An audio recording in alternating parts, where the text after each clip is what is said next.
Yeah, so I meet them for Rama Park. As I meet them for Rama Park, we from there come out. We go where the person dey now we take Karam. Karam now we go where they keep am for Agbo Road bypass. I did there for evening. Then the next morning, now take come out, they leave them.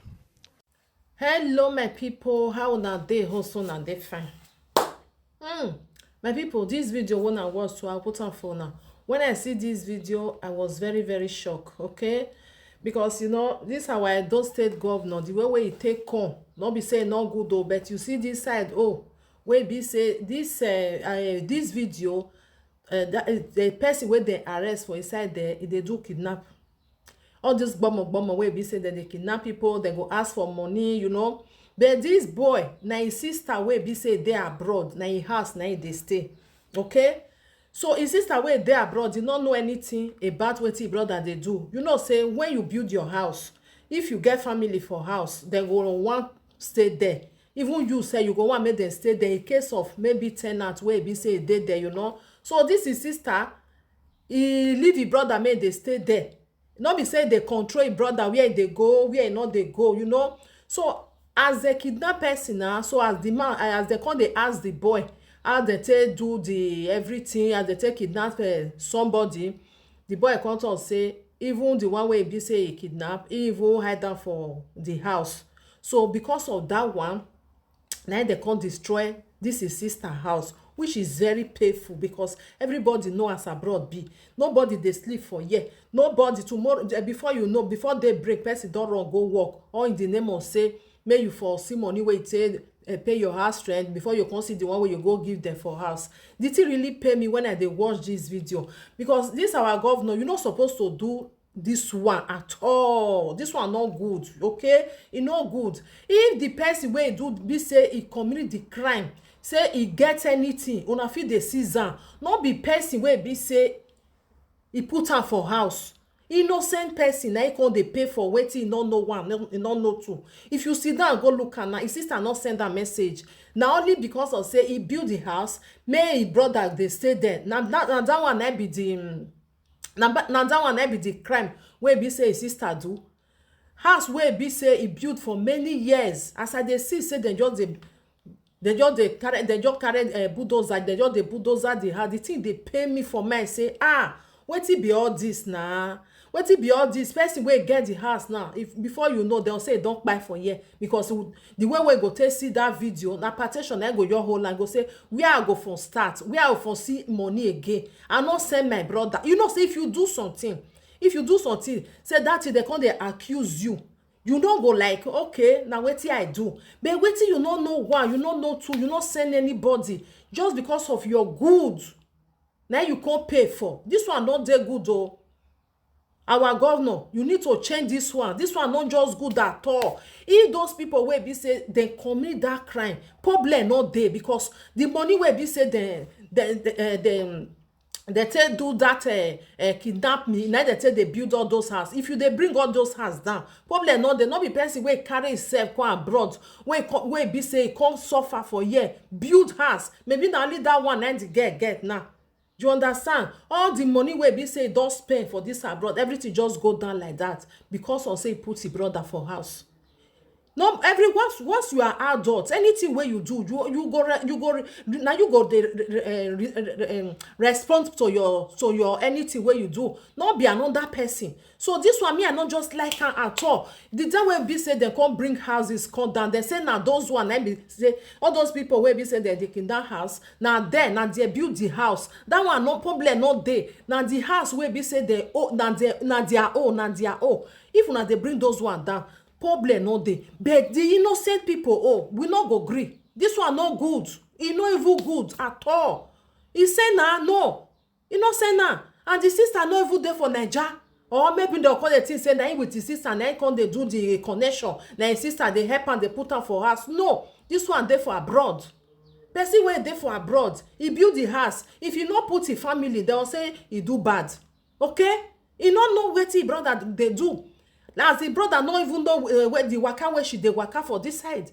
So all this one, our governor, you go change am because this one not just good at all. Because if you build your house, you not put your brother, they'll say you not put your brother, you not put anybody. You not see na wicked person, see as e be, this one, the other one, na only you na you know.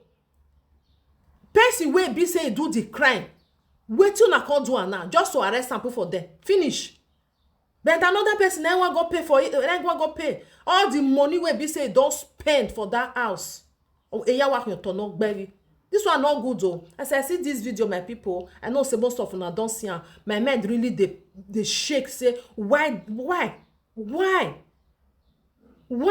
your brother go do something, they'll come hold you say na you na send am, or because of you put am for house. This one not good. If your mama do something, na your mama do am. If you do something, na you then they drag, no problem, na you do am. But say no be you do am, that kind thing e dey make person by himself, not be lie. Because you don't know where you want go, where you want go. My people, make I put this video for now. The thing I mean, I not just like Modo, you go change this one. If those people where be say them do am, they collect their property, they destroy and they seize am. Problem not they, not be the innocent people where be say he put his brother for house. If they follow a brother they waka, he know the kind work where brother they work. The answer is no. Abroad no easy, Abroad no easy, not be anybody mate. No papa, no mama, no anybody for here where go say, abeg give me first, I go give you. Person you can't suffer, do everything finish. Last, because of say brother go commit wetin not supposed to commit. Una can't say make the person come pay put. Person wey commit the crime, more na whole land, problem not there, not be another person. May I put this video for now? Una bye for now. Mona be careful. Mona be careful. Even the rent, one even they put for house self, you are your own. So wetin person you come dey like build house put. If you build your house, you put rent. You know they follow that rent is the waka. If you get job today, tomorrow if you not get, you go they put hand for another something. They'll say now you way put hand for us. Now your house now they'll come destroy put. You know good at all. You know even good to hear for ear at all. Bye for now. The Edo State Task Force has demolished a property on College Road, Aduwawa, Benin City, linked to a notorious kidnapping gang. The property belonged to a woman whose younger brother, Osamide Asemota, is a key leader of the gang. Asemota, who was arrested by the authorities, confessed to his involvement in kidnapping activities. He revealed that his last mission held him 350,000 naira and he had kidnapped a woman from a store at Ramat Park, taking her to a bush area along Agbo Road. The gang, comprising 5 members, have been responsible for several kidnappings in Aduwawa, Enya, and Auchi bypass axis of Benin City. Asemota's sister, who owns the demolished property, said to be unaware of brother's activities as she resides abroad. When asked how he felt about his sister losing her property due to his actions, Asemota expressed confusion and regret.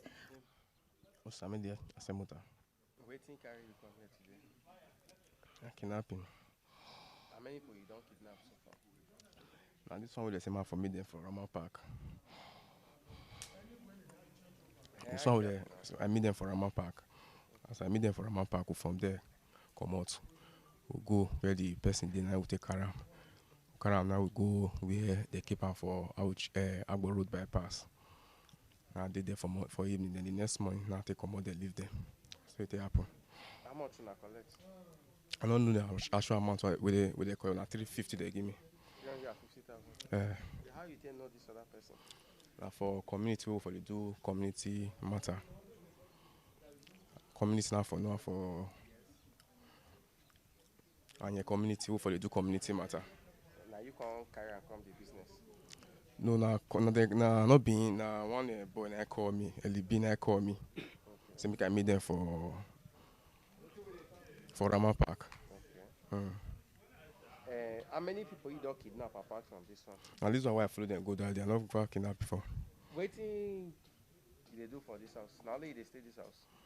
Now last month, February, they do my pa burial. My pa late, so they do the burial. I was supposed to go to Lagos for this matter happen.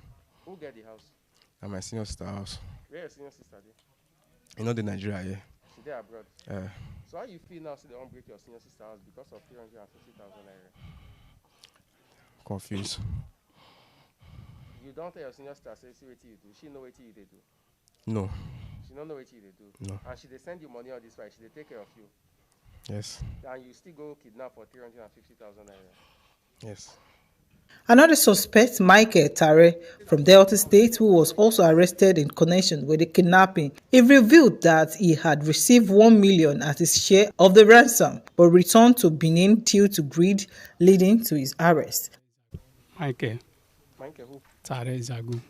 Tare Zagu. Where you from? Delta State. How long you done there, Benin? That day we see at the arrest me at come. Now you take come. Mm. The day they arrest you. Mm. So, how you can't take they involved for this case when you know they Benin? Now one of my friend who's Saige, I call me for this business. So as he call me, we don't do the work finish. This woman work. So do and finish. Now I go. So now Saige come tell me that they say the woman promised him that if he come out, he will pay at 3 million naira.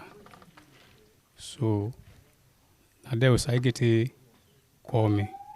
Not a come again for this one, say they arrest me. So The kidnap gang had demanded a ransom of 8 million naira from their victim and later demanded an additional 3 million, threatening to kidnap her again if she refused to pay. The Edo State Task Force demolition of property serves as a warning to those involved in criminal activities in the state. The task force action demonstrates the government's commitment to tackling insecurity and holding those responsible for criminal activities accountable. The incident highlights the need for vigilance and cooperation between the government and residents to prevent kidnapping and other crimes. The demolition of property has sent a strong message to kidnappers and other criminals that the state government will not tolerate their activities. The authorities are expected to continue their crackdown on criminal gangs, ensuring that those responsible for kidnapping and other crimes face the full weight of the law. The Edo State government's efforts to combat insecurity have been yielding positive results, with several kidnappers and other criminals being arrested and brought to justice. The government is expected to maintain its momentum in the fight against insecurity. The incident serves as a reminder of the devastating consequences of kidnapping and other crimes on individuals and communities. It emphasizes the need for collective action to prevent such crimes and support those affected by them. Mary Omokagbo reporting for Popular TV.